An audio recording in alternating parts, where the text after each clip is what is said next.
Hello, everybody. Welcome into GSMC's Down by Contact Sports Podcast. I am your host, Jeremy Lapidus. Today is Tuesday, March 18th. We have a lot to get into today. March Madness right around the corner. We already have one of the first four games going on. That's seeing St. Francis, PA take on Alabama State. Currently 14 minutes to go in that one. St. Francis up by 4. They are the only team right now in the tournament that is sub 500. That's an interesting thing to watch for the right to play the number one seed in their quarter of the bracket. But we're also going to break down historically, based on trends, who has the actual chance to win this year. I got down to 5 teams. We're going to break through the 10 criteria that got us down to there, and then we're going to break down the strengths and weaknesses of those 5 teams, as well as a lot more stuff later on in the show. But before we get into any of that, remember, if you would like to be an even bigger part of the show than you already are, all you need to do is go to gsmcpodcast.net.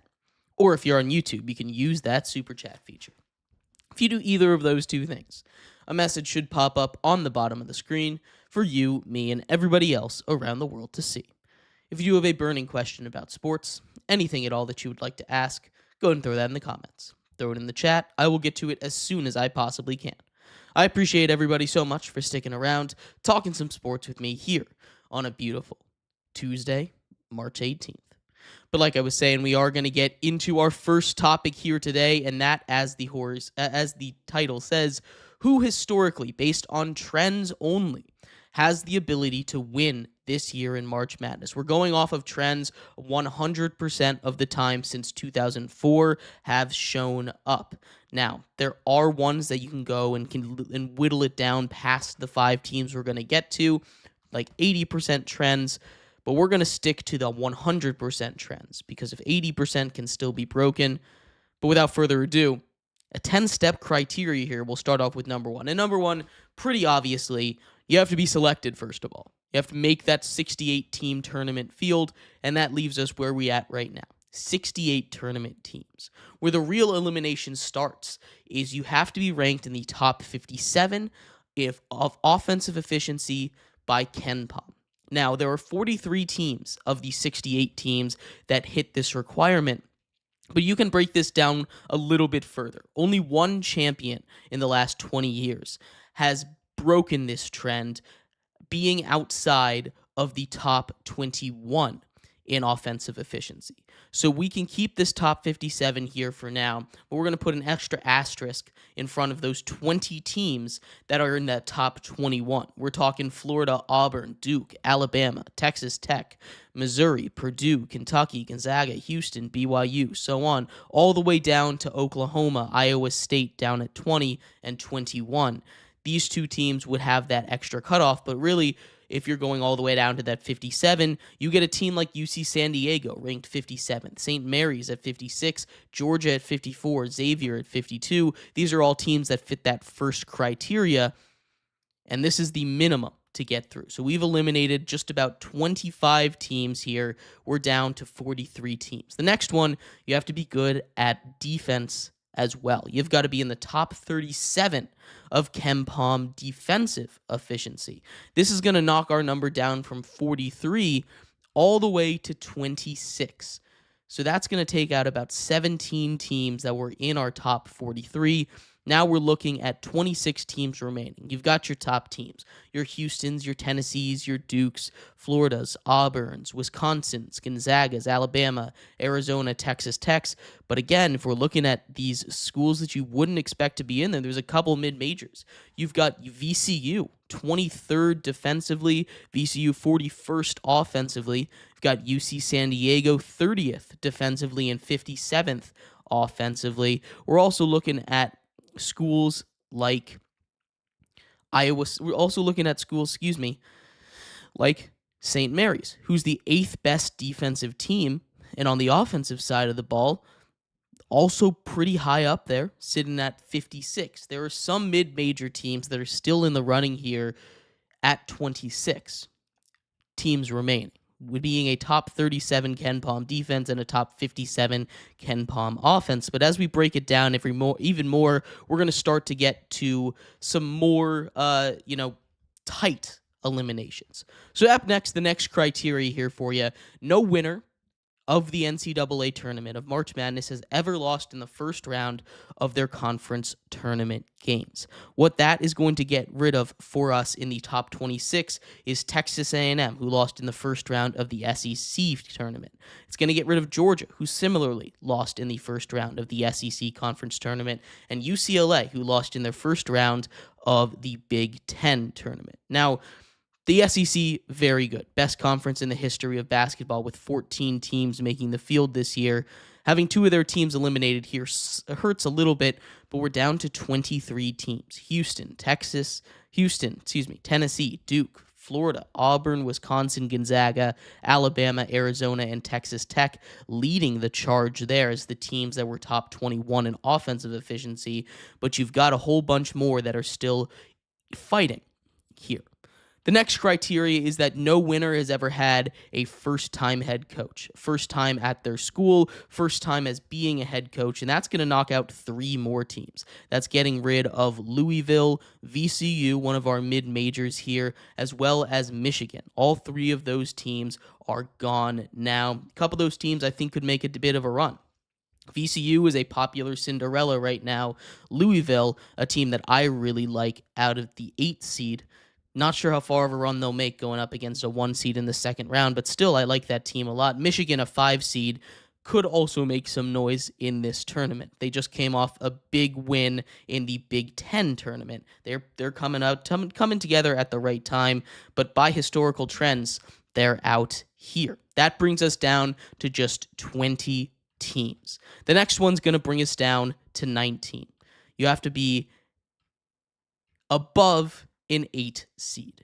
No team has made the finals or won the finals as an 8 seed or less. We've had 11 seeds make the Final Four, but no team has won or made the finals in the NCAA March Madness tournament that isn't at least a top 8 seed, which this is going to be the end of the road for our good friend UC San Diego. They've had an amazing run so far, made it to the top 20 on our list, but they're out here as a 12 seed. It's just going to be near impossible for them to make this run. Now we're down to 19 teams. The next one I think is a little bit unfair to some of these small conferences, but we haven't really seen a winner from some of these small conferences in a while, really ever, actually. You have to have at least 4 teams in the tournament to make or win the NCAA March Madness, which is going to eliminate the teams from the West Coast Conference, St. Mary's and Gonzaga, despite still being near the top in most of these things. Both of these teams just don't have enough from the rest of their conference to really be threats when it comes to the March Madness tournament. So Gonzaga and St. Mary's get eliminated here, and we're down to just 17 teams. The 8th criteria for you is an interesting one. Since 2004, no top 2 seed that started the season unranked has ever made the Final Four. This one is going to get rid of Michigan State, just Michigan State for now. If St. John's was alive in this, they didn't make it because their offense wasn't good enough, ranked 65th in KenPom, so just outside of that 57 mark. The best defense in KenPom, though, so that's still a team to watch. Michigan State eliminated here. They were not ranked at the beginning of the season. That brings us down to 16 teams. And the next one I think is really interesting. Week 6 in the AP poll is the most important week as for the trend goes. Every single winner since 2004 was ranked in the top 12 in Week 6 of the AP poll. This one is going to be the last big eliminator that we have. With 16 teams remaining, Houston, Tennessee, Duke, Florida, Auburn, Wisconsin, Alabama, Arizona, Texas Tech, Maryland, Iowa State, Kansas, Clemson, Mississippi, Marquette, and Oregon, we're going to get rid of 7 of them here. Mississippi, Clemson, Maryland, Texas Tech, Arizona, Wisconsin, and Houston. All eliminated. They were not in the top 12 of the Week 6 AP poll. We're looking at that Week 6 AP poll. Some of the teams that just missed out. Oklahoma was at 13. Houston was at 15. We're looking at Mississippi. Ole Miss was down there at 18. Wisconsin was at 20. This was a tough draw for some of these teams. They just missed this criteria. But now we're down to just 9 teams. 9 teams before we get to our final criteria. And as it stands right now, those top 9, Tennessee, Auburn, Duke, Alabama, Florida, Iowa State, Marquette, Oregon, and Kansas. Now, Iowa State is going to have a little bit of an asterisk on it, and I'm not gonna take them out of these trends just because they don't have their best player due to injury, but that is something to keep an eye on, despite them making this far. But unfortunately, their ride does end here. The final criteria is that they must have won 25 games or more in the regular season or before the tournament starts. That limits us down to just 5 teams. We get to see Iowa State, Marquette, Oregon, and Kansas all be eliminated. And one of the cool things about this is when we separated the teams that were in the top 21 for Ken Pom offense from the top 57 in Ken Pom offense, the 5 teams left all were in that top range. We're looking at Tennessee, Auburn, Duke, and Florida. Now, this might not be too much of a surprise. You've got 1 seeds all around. Auburn, Duke, and Florida, 1 seeds. You've got 2 seeds right behind them in Tennessee and Alabama. But this is a bracket that, unlike a lot of years in the past, is going to be incredibly chalky. In the past 5 years, there's been at least 1 5 or greater seed that's made it to the Final Four. I just can't see that happening this year. The field at the top is just so immensely talented. This could be a year. The only other time that all the 1 seeds have made it was 2008, where all 4 1 seeds made the Final Four. This could very well be a year that we see all 4 1 seeds make the Final Four. If we're talking about where these teams stand, though, we're going to look at that Ken Pom offensive and defensive efficiency rating, right? Florida has been a favorite from a lot of analysts to win this year for good reason. They're number 1 in offensive efficiency and sitting at number 10 in defensive efficiency. Auburn is kind of the opposite. Auburn at number 2, or kind of on the same track, I should say, number 2 in offensive efficiency while sitting 12th in defensive efficiency. Tennessee and Duke are the top 2 defensive efficiency teams left on our elimination tiers. Tennessee, 3rd best defense by Ken Pom. Duke, the 4th best defense. When we take a look at where these teams stand on offense, Duke at number 3, an incredibly well-rounded team. Tennessee down there at 18, probably the weakest offense of all the teams remaining. And the other outlier on this group is Alabama at 32nd in defensive efficiency.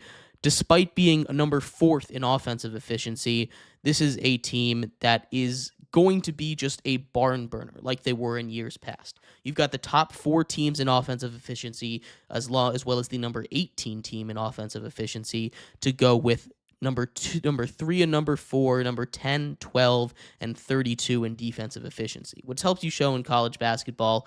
Offense is a little bit more important than the defense here, but still, having these teams up there, all 5 of them have a real shot to do it. This is going to be a tough year, but if you're looking at finding upsets, I just don't think making a crazy bracket that sees a lot of these lower 4, 5, 6 seeds, 7 seeds, 11 seeds, making deep runs in the tourney this year, making it past the Elite 8, making it to the Final Four, making it to the Sweet 16 is possible, but making it to the Elite 8, I think is just going to be really tough with how many top-tier teams there are in this year's tournament.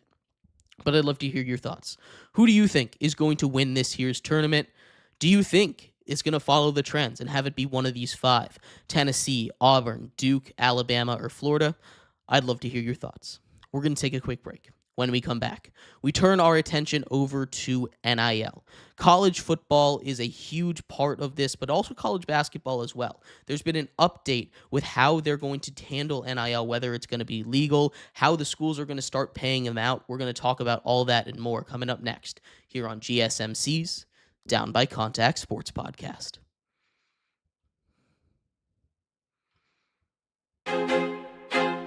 I feel like I'm losing my mind. Is everybody in the world blind? Please, Lord, give me a sign, a sign. I feel like I'm losing my mind. Is everybody in the world blind? Please, Lord, give me a sign, a sign. wanna be the greatest. Everybody on the fake shit. I look around and feel like everybody is the fakest. I make this every day and I'm impatient, hoping one day I blow up from the basement. Statement, the top is so vacant. I don't hear shit that I think is amazing. Waiting for my day when I'm playing sold out shows for 1,000 faces. Hey, give me that crown, get in my way and to be put down. It ain't your place, all this my town. If I want that shit, then I'll get it right now.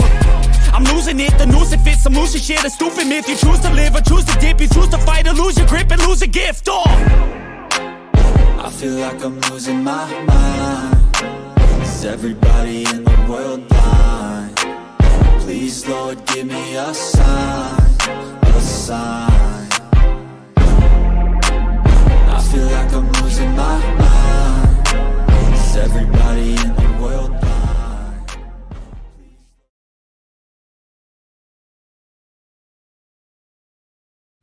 Welcome back to GSMC's Down by Contact Sports Podcast. I am your host, Jeremy Lapidus. Today is Tuesday, March 18th. If you were just tuning in, we just went over the trends historically that helped us whittle down that field of 68 to a field of just 5 potential teams that could win the NCAA March Madness tournament that kicks off on Thursday. Real quick, before we get into our NIL discussion here, there is a first 4 game going on as we speak. Last we checked in, St. Francis was up by 4 with 14 minutes to go. Now up by 3 with 7 minutes to go. Just something to keep an eye on if a sub-500 basketball team can find their way onto the main bracket. That would be really cool. But we're going to get into a little bit on the NIL debate. But before we do, remember, if you want to be an even bigger part of the show than you already are, all you need to do is go to gsmcpodcast.net. Or if you're on YouTube, you can use that super chat feature. If you do either of those two things, a message should pop up on the bottom of the screen for you, me, and everybody else around the world to see. If you do have a burning question about sports, anything at all that you would like to ask, go ahead and throw that in the comments. Throw it in the chat. I will get to it as soon as I possibly can. I appreciate everybody so much for sticking around, talking some sports with me here on a beautiful Tuesday, March 18th. But like I was saying, we're going to get into a little bit on the NIL. First of all, this is massive. Obviously, all of the big things surrounding college football and college sports and just the way that the NCAA has handled things in recent history, in past history, the NIL thing is going to completely change the way that we see college sports. But in a settlement that is expected to be approved by the judge very soon, it basically legalizes NIL. This dates back to a lawsuit held up by the Tennessee the Tennessee AG and the Virginia Attorney General. Both of those work together based on a lawsuit about Tennessee's quarterback Nico Iamaleava. This freshman quarterback got a lot of money, NIL incentive, to come play for Tennessee, and teams were not happy about that. Obviously, this is something that the NCAA came down and tried to punish Tennessee. Tennessee said, no, you can't punish us. This is legal. Basically, the settlement now is going to allow players who are being recruited by NCAA schools to have the ability to negotiate name, image, likeness compensation. This is huge, right? If it's approved by the judge, which is expected to be, the NCAA is going to stop enforcing rules prohibiting the NIL from being used as a recruiting inducement, right? The NCAA will also not adopt any new rules banning NIL in recruiting. Basically, all it's saying is NIL will be legal now, and that is huge. There's going to be a couple kinks to work out as we continue to work out what's allowed, how it's going to affect the way that players are recruited, what's fair. But for now, allowing players to get paid by companies for their name, image, and likeness is huge. We're also expecting in about a month or so another settlement to be made with the NCAA, the House versus NCAA, that landmark massive case between a whole bunch of people, a bunch of former athletes, current athletes, you name it, and the NCAA is going to allow schools to directly pay their players. And that is a little bit different. That's fine. I don't mind players getting paid. I don't mind them using their name, image, likeness, and I don't even mind if schools directly pay their players. But you're turning this more into a professional league, and that comes with its own set of consequences. That takes a little bit out of the game and makes it more like the NFL, which, again, not necessarily a bad thing, but college football, the way that it is right now, has its charms. The House versus NCAA settlement is going to allow for $20.5 million basically in cap space for schools to directly pay their players. Now, where this can get into trouble is there are some schools that make promises with these players through NIL, and it doesn't happen. And there needs to be some way for these players to guarantee that they're getting this money. There has to be some way for these players to guarantee that they're not getting screwed over. We saw it pretty publicly with Matthew Sluka and UNLV last year. The starting quarterback for UNLV, Sluka, was promised a bunch of money. He transferred to UNLV, stopped playing in the middle of the season because it turned out he wasn't going to get his money. Now UNLV has come out and said that they are going to have trouble paying another player, paying some other players that they had promised money to. There needs to be ways around that. The NCAA needs to make rules surrounding NIL that doesn't ban it. And that's something that is completely allowed to do. What they're not going to be allowed to do based on this proposed settlement is they're going to stop enforcing and creating rules that ban NIL in recruiting. And this, again, is a positive thing. Players, people in general, should be able to make money based on their likeness, right? If someone came up to you on the street and said, I'd like to give you $50 for being in my ad tomorrow, right? And you had to say no because you would lose your scholarship over that. That's ridiculous. Obviously, we're not talking about $50, but this is something that should be allowed from everyone. And I'm a huge fan of these settlements. I'm a huge fan that this is happening. I'm glad we get to see change like this in the NCAA. They've got to come with the times. They've always been slow to change. Change is scary, but this is one that had to happen, and it's something that I'm glad is finally starting to go through. But I'd love to hear your thoughts on this. What do you think? Do you think this is a good thing? How do you think they're going to iron out the kinks? Because again, there are still going to be a lot of issues. They've got to figure out how to make this fair. They've got to figure out how to hold schools to the precedent that they're going to pay the guys that they promise. Maybe either that be through contract or otherwise. These guys need to figure it out. We need to figure out the predatory agents that are happening with NIL stuff, agents taking 10% of stuff, which is wild. Generally, agent fees are somewhere around 3%, maybe 5%, somewhere around there, but still 10% is a little bit crazy. There's going to need to be a little bit of safety stuff be put in there for players and for schools. But at the end of the day, the fact that they're allowed to get paid is a massive win for everybody involved. But again, I'd love to hear your thoughts. We're going to take a quick break. When we come back, we turn our attention over to the NFL. Aaron Rodgers, back in the news again, right?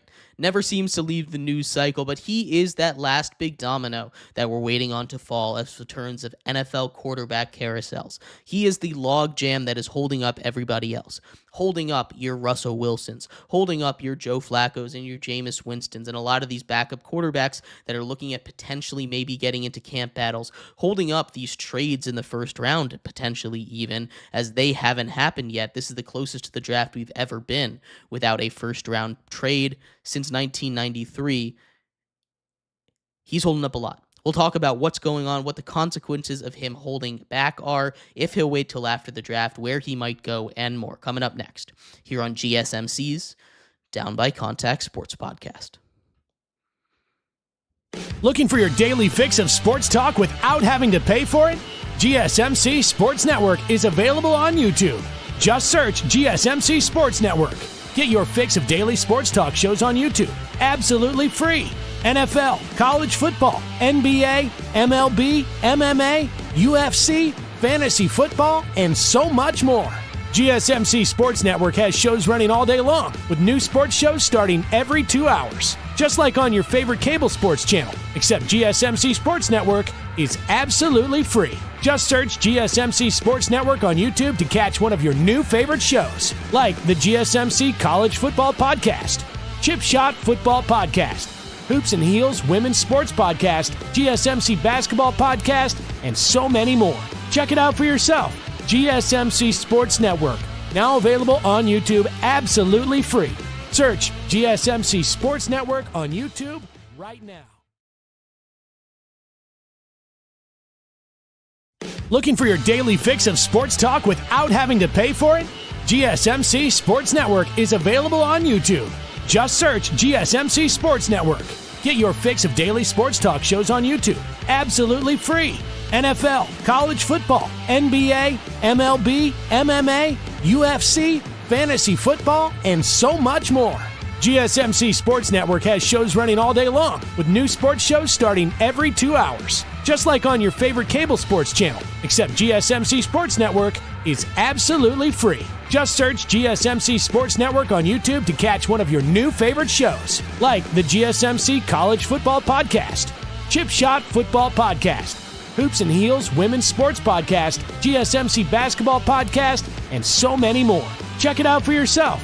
GSMC Sports Network, now available on YouTube absolutely free. Search GSMC Sports Network on YouTube right now.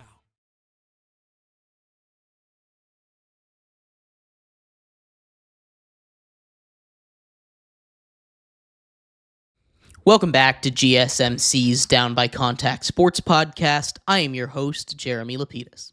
Today is Tuesday, March 18th. If you were just tuning in, we just finished going over the NIL updates. We have settlements expected in the House versus NCAA and settlements expected to legalize NIL. In this segment, we turn our attention to the NFL, turning our attention to Aaron Rodgers.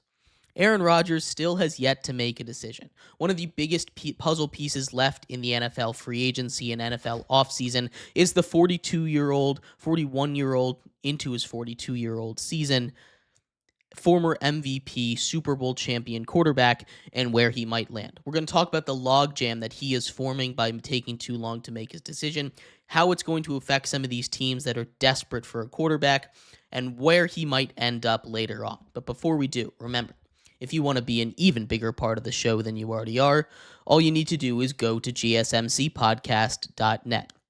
Or if you're on YouTube, you can use that super chat feature. If you do either of those two things, a message should pop up on the bottom of the screen for you, me, and everybody else around the world to see. If you do have a burning question about sports, anything at all that you would like to ask, go ahead and throw that in the comments. Throw it in the chat. I will get to it as soon as I possibly can. I appreciate everybody so much for sticking around, talking some sports with me here on a beautiful Tuesday, March 18th. But like I was saying, we are going to get into a little bit on the Aaron Rodgers conundrum. Once again, what is going on with the superstar former MVP quarterback? There has been reports that he might wait until after the draft. Let's go off the assumption that he will wait till after the draft. How is this going to affect the teams? Well, in teams and himself. First of all, what does this seem to mean for Aaron Rodgers? The longer that Aaron Rodgers waits, the more likely it is that the teams near the top of the draft are going to move off of him. More likely, the Giants are the one that are going to move off of him if he takes too long. Whether that means going out and getting Russell Wilson, whether that means trading up to that number 1 overall pick, what it means for the Giants is that they need to make a decision quickly, and they are on the clock. This time period for Aaron Rodgers to the Giants is getting tighter and tighter and tighter. And if he is going to sign after the draft, the Giants are off the table, which seemingly just leaves the Steelers. Now, the Steelers are in a awkward situation. They're in a situation that's closer to the one of the Giants than the one of the Vikings, where it doesn't matter what he does. He could wait until the day of the season to start to make his decision and sign with a team. If he signed with the Vikings, they probably wouldn't really care either way. They have J.J. McCarthy waiting in the wings, who's supposed to be their quarterback of the future. That is where they're at. If he decides to wait till after the draft, it puts the Steelers in a really interesting spot. They're not at the top of the draft like the Giants, where they're probably going to take a quarterback if they don't have it figured out by then, right? They're probably either going to trade up for Cam Ward, or they're going to sit there and take a Shedeur Sanders at 3. But the Steelers at 21 have options. They, if they don't sign Aaron Rodgers or a quarterback until the draft start, can probably draft a guy like Jackson Dart, the quarterback 3 in this class, at pick 21, or they can continue to wait. The Steelers have options out there, right? They have the option for Aaron Rodgers. They have the option for Russell Wilson. They have the option to draft a quarterback. So the Steelers, while not in as much of a time crunch as the Giants, are still in more of a time crunch than the Vikings are. The longer Aaron Rodgers makes his decision, it takes to make his decision, the more likely it's going to be that he fades towards the Vikings or even the Steelers here. Whether that's a good thing or not, I'm not sure. Aaron Rodgers is best fit, and any quarterback's best fit is with the Vikings, right? We've been over this. That is the dream place to be for anybody. You've got a solid offensive line. You've got a good defense. You've got amazing weapons. One of the top 5 tight ends in football in TJ Hawkinson. The best receiver in football in Justin Jefferson. You've got a really great wide receiver too in Jordan Addison. You've got a good running back duo, or great running back. I really like Aaron Jones. I think he's a top 10 running back in the NFL right now. He's a little bit older. He's had trouble staying healthy, but they've got a really good team. They've got a team that won 14 games with Sam Darnold. So if I'm a quarterback, that's where I want to go. And that's where it seems like he's heading as far as his mindset goes. Now, retirement, always an option. But I don't get the sense that Aaron Rodgers is retiring. There is a world out there where Aaron Rodgers says, I'm done.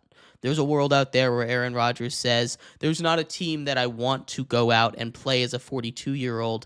I'm just going to sit back, relax on my beach in LA, in California, and just spend the rest of my days chilling out and doing whatever I want to do.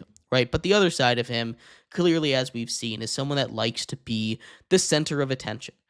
And I can't see him giving it up yet. He's still a guy that I think has a lot of good football left in his tank. Maybe not 5 years, a lot of good football, but he's a guy that at least for 1, 2, potentially even 3 seasons could go out there and be a top 15, arguably top 10 quarterback in the NFL, depending on where the rest of these guys stand. He's sitting at around 20 right now, if you're going off of last season's rankings, but he's still not dead, for lack of a better term there, right? He's still a guy that is going out there and playing solid football. He's still a guy that's going out there and is not going to lose you games necessarily. There's definitely worse options at quarterback for you there.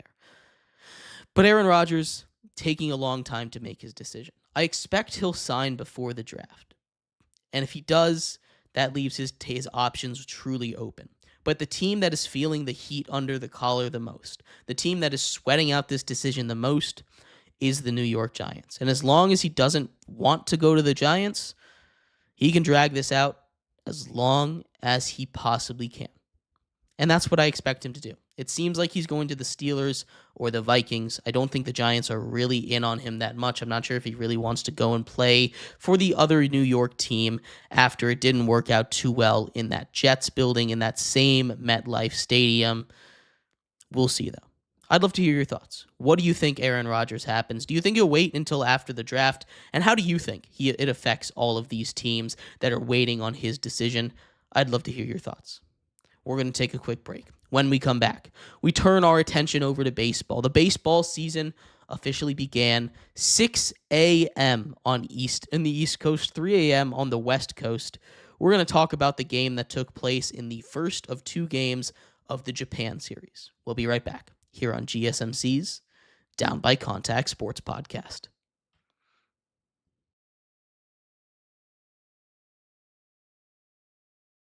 For the best and latest podcasts available anywhere, go to the podcast app on your cell phone and type in GSMC. to access free content-rich podcasts on health and wellness, book reviews, sports, entertainment, relationships, social media, movies, technology, finance, and even weird news. Subscribe and download the GSMC Podcast Network's family of shows, available everywhere podcasts are found.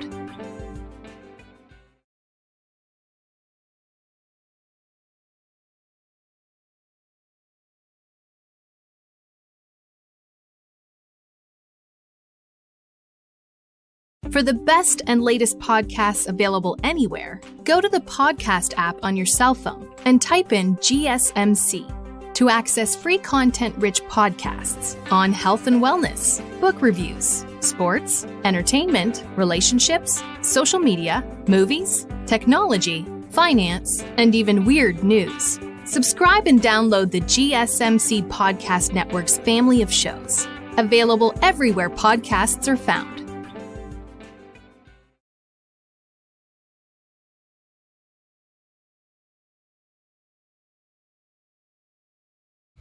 Welcome back to GSMC's Down by Contact Sports Podcast. I am your host, Jeremy Lapidus. Today is Tuesday, March 18th, if you were just tuning in. We just finished going over everything surrounding Aaron Rodgers. If he's going to sign before the draft, what he's holding up, and how it's affecting all the teams that are in a pseudo-bidding war for the 42-year-old quarterback. In this segment, we turn our attention to baseball. The season kicked off today. This morning, 6 a.m. Eastern Standard Time, way across the Pacific Ocean in Japan. We saw the Dodgers take down the Cubs 4-1 in Game 1 of the two-game set called the Japan Series. That's the second year in a row where they've started the season overseas, last year in South Korea. We're going to talk about the game, the stars, everything surrounding it, and we're going to preview Game 2 similarly, very early morning to watch another great pitching showdown, the debut of Roki Sasaki. We'll talk about that in just a second. But before we do, remember, if you would like to be an even bigger part of the show than you already are, all you need to do is go to gsmcpodcast.net. Or if you're on YouTube, you can use that super chat feature. If you do either of those two things, a message should pop up on the bottom of the screen for you, me, and everybody else around the world to see. If you do have a burning question about sports, anything at all that you would like to ask, go ahead and throw that in the comments. Throw it in the chat. I will get to it as soon as I possibly can. I appreciate everybody so much for sticking around, talking some sports with me here on a beautiful Tuesday, March 18th. But like I was saying, we are going to get into our fourth topic here today, that being the MLB season's first pitch. The first game way early in the morning over in Japan, the Japan Series, that saw the Dodgers start off their potential best record in MLB history run with a victory over the Chicago Cubs. 4-1 in the opening game of the season, and this was a really good game. We got to see a lot of great Japanese stars show off. This came after there were a couple of scrimmage games, friendlies, between a couple teams in the Japan League and the Dodgers and the Cubs. We saw the Giants take on the Giants take on the Dodgers. We saw the Cubs lose in a game against that Japan League team. They got shut out in that one. These leagues are very close to each other. As we continue to try and expand baseball around the world. Baseball already a pretty big international sport. In Japan, already the biggest sport. But we got to see now two incredible Japanese pitchers take the mound in Japan to open up the season. For the Cubs, it was Shota Imanaga, and for the Dodgers, it was Yoshi Yamamoto. Yamamoto got the win in this one, but Imanaga outdueled him. Yamamoto, 5 innings pitched, 3 hits, 1 earned run on a double that opened up the scoring by Justin Amaya, driving in Dansby Swanson after he lined a single into left field. 1 earned run, 4 strikeouts for Yamamoto, and only 1 walk. Imanaga, on the other end, had 4 no-hit innings. He got replaced in the 5th inning, and that's when the Dodgers scored all their runs. But 4 innings pitched for Imanaga, no hits, no runs, 2 strikeouts.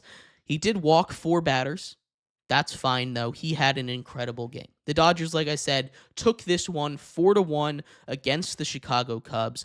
But this one was about the Japanese stars, right? We saw Shohei Ohtani be the most productive hitter for the Dodgers, of course, as you might expect. The Dodgers had 7 hits in the game, 2 of them from Shohei. The Cubs only had 3. That's why they ended up losing this one. Shohei Ohtani, 2 for 5, starting off the season hitting .400, scored twice and added a double to his line. Tanner Scott came in, got the save in this one in the 9th inning. But as I said, the scoring opened up in the 2nd inning when a single into left field by Dansby Swanson was scored by Amaya's double deep into right center field. The Dodgers were without Mookie Betts in this one, and they were still able to win. Mookie Betts, dealing with an illness, will not play in today's or tomorrow's game in Japan. The Dodgers scored 3 runs in the 5th off of Ben Brown. Ben Brown had a pretty disastrous start to his season, allowing 3 runs, 2 of them earned. 1 got in on a throwing error, but he got pulled after 2.2 innings of baseball, settled in after his first inning, but the Dodgers pounced on Brown as a pitcher. He gets the loss in this one.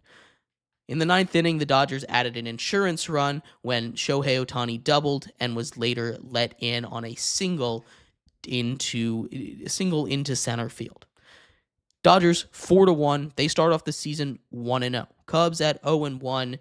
But there's one more game in this series, and that game is going to take place tomorrow morning. And the super exciting thing about this one is it's Roki Sasaki's MLB debut. Sasaki, of course, the cash cow, the prize of everybody's eyes coming from the international prospect pool, the guy who went out there and dominated in the World Baseball Classic in the finals against the U.S. on the way to a Japanese victory.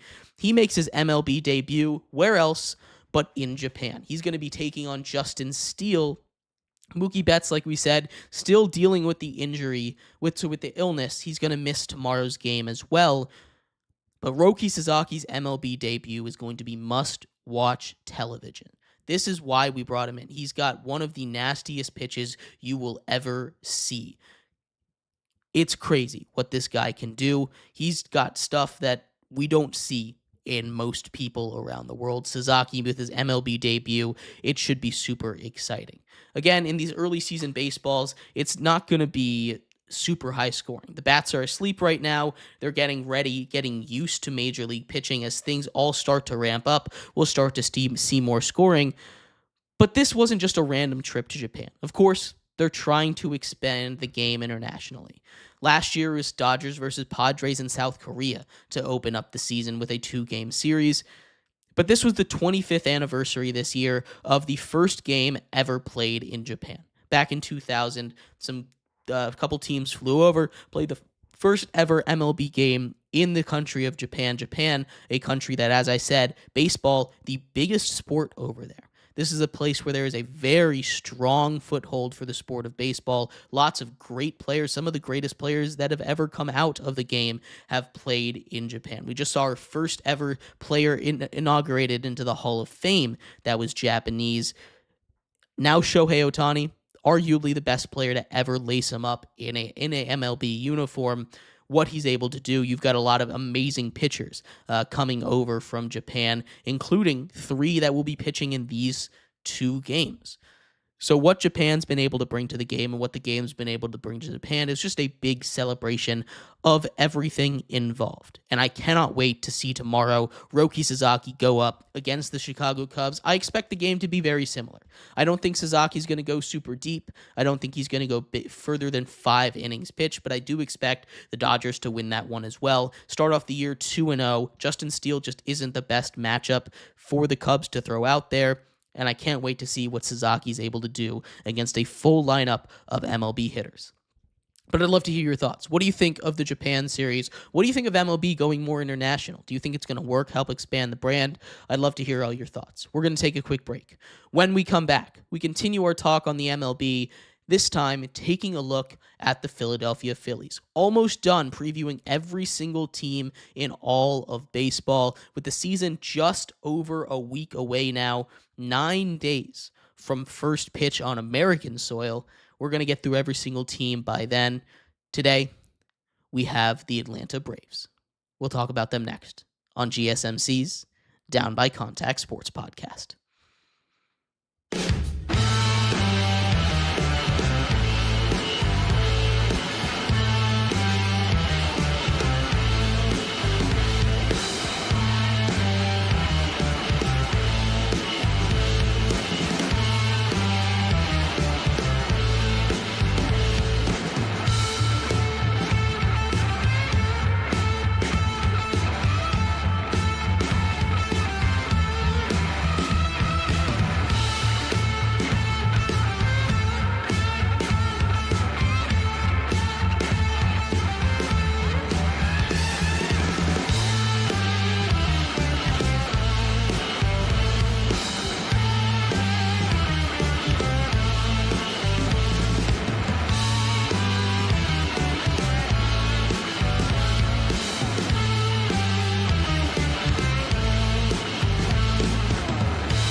Welcome back to GSMC's Down by Contact Sports Podcast. I am your host, Jeremy Lapidus. Today is Tuesday, March 18th, if you were just tuning in. We just finished going over everything that had to do with the Japan series, including previewing Roki Sasaki's MLB debut taking place tomorrow morning in the United States, 6 a.m. local time in the East Coast. In this segment, we turn our attention to previewing an MLB team, a team that was just absolutely ravaged by injuries last season, the Atlanta Braves. The Atlanta Braves, if they can stay healthy, should have a massive comeback this season. But we'll talk about all that in just a second. But before we do, remember, if you would like to be an even bigger part of the show than you already are, all you need to do is go to gsmcpodcast.net. Or if you're on YouTube, you can use that super chat feature. If you do either of those two things, a message should pop up on the bottom of the screen for you, me, and everybody else around the world to see. If you do have a burning question about sports, anything at all that you would like to ask, go ahead and throw that in the comments. Throw it in the chat. I will get to it as soon as I possibly can. I appreciate everybody so much for sticking around, talking some sports with me here on a beautiful Tuesday, March 18th. But like I was saying, we are going to get into a little bit on the Atlanta Braves. What's going on with them this season? First of all, let's take a look at what happened last season. The Atlanta Braves on paper had a roster to rival the Los Angeles Dodgers. Unfortunately, it all came unraveled at the seams. Injuries to their best pitcher, Spencer Strider, their best hitter, Ronald Acuna Jr., and injuries up and down that lineup really sunk this team. They finished still at a very respectable 89-73, second place in the NL East, 6 games back of those division-winning Phillies, who had one of the best records in baseball. They ended up losing in the wild card round 2-0 to the San Diego Padres, who were looking like the best team in the NL all of last season. Chris Sale, though, won the NL Cy Young Award. He was a guy that really kept them afloat. Hard to trust him again, and a guy that's gotten a lot of injuries in his career. But the Braves, 89-73 last season when dealing with a bajillion injuries. What can they do? What can they do differently this year? Well, first of all, get healthy, right? The injuries that they're suffering right now, Ronald Acuna Jr., who tore his ACL for the second time in his career, this time the other one is targeting an early May return. He's going to go to rehab, play in the minors in April. He's targeting May for a return. If he's able to get in that early in the MLB season, that would be huge. They've already lost some injuries. Catcher Sean Murphy out 4 to 6 weeks with cracked ribs. But good news on the injury front, as Spencer Strider, their ace, a guy that I think should be in the front runner, one of the front runners for NL Cy Young this year, along with Paul Skeens. Spencer Strider made his spring training debut yesterday. He should be good to go. Struck out 8 in 6 innings. He is elite. His strikeout stuff is some of the best we've ever seen, comparable to a guy like Chris Sale, who also on that pitching staff. This is a very, very solid team, and they're starting to get healthy again. We'll see if they can keep it that way. What did they do outside of getting their guys back? They weren't super busy in free agency, but they did bring in a couple guys that I think could be very important. Yesterday, they brought in James McCann, most likely as a Sean Murphy replacement for the 4 to 6 weeks that he is out. Right now, their starting catcher is not who you want it to be. Right now, their starting catcher is Drake Baldwin. They need to get a guy. McCann, a solid veteran, someone that can just do the job while their guy is healing up. They also brought in a lot of good relief pitchers. Hector Neris to a minor league deal. Buck Farmar to a minor league deal. Chad Kuhl, Jordan Weems to a minor league deal. One of my favorite pitchers from Washington. But their big swing this offseason, was bringing in Jurickson Profar. Jurickson Profar had a breakout year last year, was selected to the All-Star game for the first time in his career, and was one of the main reasons why the Padres were so good. At 3 years, $42 million, $14 million a year for him, not that bad. They brought in some depth in Brian De La Cruz at the league minimum, $860,000 one-year contract for him, as well as re-signing relief pitcher Aaron Bummer, and re-signing starting pitcher Reynaldo Lopez to a 3-year deal. This was huge for them. They're continuing to build out their pitching staff. They did lose some guys that were very important there, but it's a very solid pitching staff still, right? They lost both Max Fried to the Yankees and Charlie Morton, as well as a couple guys for depth in their lineup. Gio Urshela, Whit Merrifield, Adam Duvall, some guys that could help in the bullpen, and Huascar Yanoa, Jesse Chavez, and John Brebbia, as well as AJ Minter being the big one there. But this is a team that still has plenty of depth left. They moved off of Jorge Soler, trading the big power bat to the Angels in exchange for starting pitcher Griffin Canning. Griffin Canning, who was later moved on from the Braves, but pretty solid move for them to get off of a contract in Jorge Soler, someone that just doesn't quite fit that team as much as they need him to. When we take a look at where the lineup is sitting right now, though, Jurickson Profar, the free agent addition to lead off, with Austin Riley behind him. Now, this is going to change once they get Acuna back. When they get Acuna back, Acuna most likely going to slide into that 2 hole right behind Jurickson Profar, maybe back into the leadoff spot. But Profar at the 1, Austin Riley at the 2 for now, Matt Olson, first baseman, hitting 3rd, Marcelo Zuna in the cleanup spot, hitting 4th, Michael Harris, the center fielder, one of the best defenders in baseball, at 5, Ozzie Albies, one of the best second basemen in baseball, hitting 6th. We talked about the catching position right now. That's projected to be Drake Baldwin on opening day, Sean Murphy dealing with those injuries. Maybe it becomes James McCann when he gets more used to being a Brave. Orlando Arcia at shortstop, and Jared Kelenic or Brian De La Cruz. Brian De La Cruz, a guy they brought in free agency, and Kelenic, someone that they took a risk on last season. He's been solid, but not the guy that you necessarily want. Again, he's going to be out of the lineup once Ronald Acuna returns and takes his normal right field post. But for now, that's where it's looking. This is a very, very solid lineup, especially when you picture adding Acuna back to it. The former MVP is one of the best pure hitters in baseball. He's got true 5 tools: power, speed, everything you possibly could want out of a baseball player. He's got all of it. He is going to be an amazing addition to this lineup when he does become healthy again, and they're going to be juggernauts this season. The projected rotation, like we said, is nothing to scoff at either. Spencer Strider should be back. He's going to be that number 1 guy. Behind him, number 2, the reigning NL Cy Young winner in Chris Sale. Behind him, despite them losing Max Fried and Charlie Morton, they've got Reynaldo Lopez, Spencer Schwellenbach, Grant Holmes, and AJ Smith-Shiver, right? All of these guys are really solid. That is a 6-man rotation. You can kick one of them back into the bullpen or down to the minors if you need to, but this is exactly what this team is. A team with almost no holes. Of course, it'd be nice to have a little bit more outfield depth for injury concern, as this is a team that, Dealt with a lot of that last season, but it's not likely that their same amount of injuries are going to bite them again this year. The bullpen took a little bit of a hit, but you still have your closer in Rafael Iglesias down there. You've still got Pierce Johnson and Aaron Bummer, who they gave a big extension to, Dylan Lee, Hector Neris, Daysball Hernandez, Eniel De Los Santos, and Ian Anderson to close out that bullpen. This is a team that is going to score a lot of runs. This is a team that, as long as they can get to the back end of that bullpen, is going to be just fine.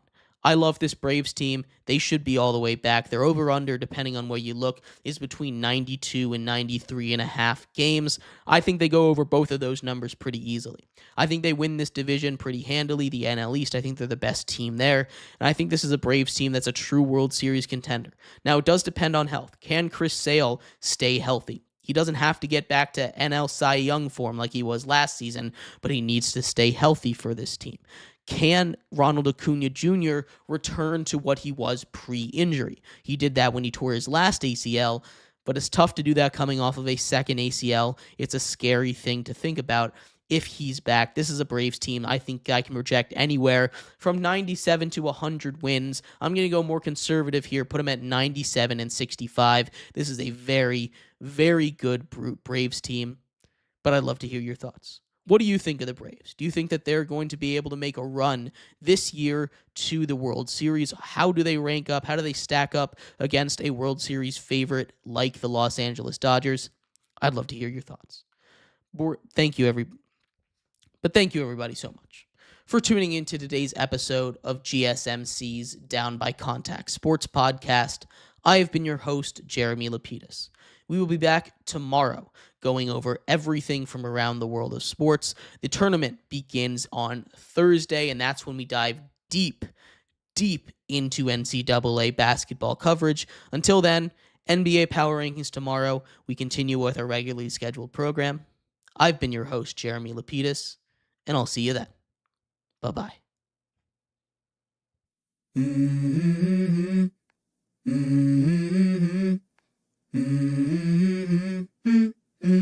Let's go.